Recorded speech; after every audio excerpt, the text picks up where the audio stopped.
नमस्ते, Vande Mataram.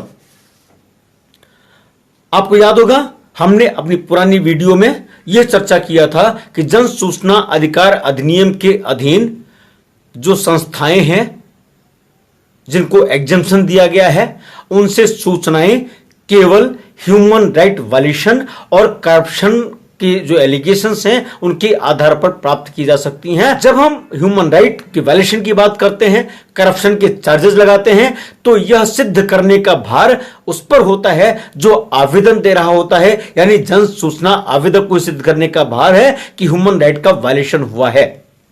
Sohrabuddin encounter case में CBI ने वर्तमान में जो गृह मंत्री हैं अमित शाह जी, उनके विरुद्ध सीबीआई कोर्ट का जजमेंट आने के बाद अपील नहीं किया।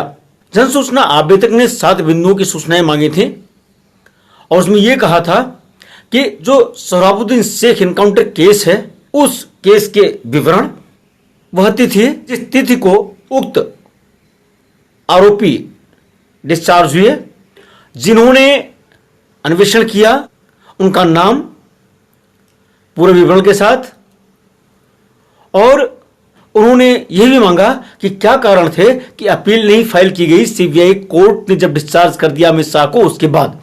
और अंत में उन्होंने यह भी मांगा था कि 2001 से लेकर 2017 तक जितने भी केसेस थे जिसमें सीबीआई ने जिनको डिस्चार्ज किया, इक्विटल किया, उनके विरुद्ध अपील नहीं फाइल की गई थी।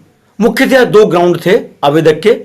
एक तो यह था कि सीपीआईओ ने सूचनाएं नहीं दिया, और दूसरा आरोप यह था भारतीय संविधान के अनुच्छेद 14 के प्रकाश में सोहराबुद्दीन शेख के जो किथ एंड किन हैं उनके मानवाधिकारों का उल्लंघन किया है सीबीआई ने अपील फाइल ना करके।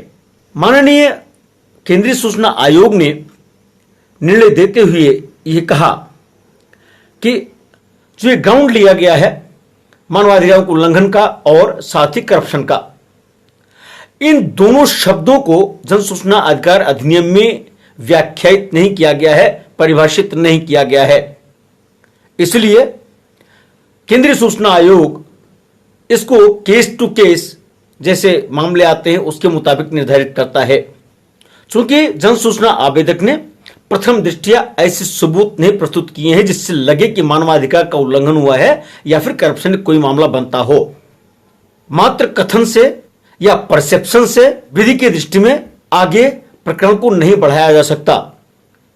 सीपीआईओ ने अपने कथन के समर्थन में धारा 24 उपधारा 1 के अधीन सीबीआई को एग्जेम्प्ट किया गया है जन सूचना अधिकार अधिनियम की परिधि से, उसका नोटिफिकेशन भी दाखिल किया।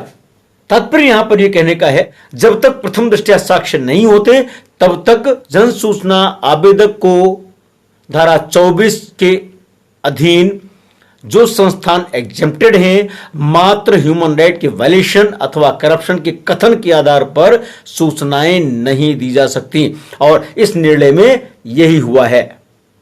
अगर आपको यह वीडियो इंफॉर्मेटिव लगा हो तो कृपया चैनल को सब्सक्राइब करें और लोगों तक इस जानकारी को फैलाएं। बहुत बहुत धन्यवाद। वंदे मातरम।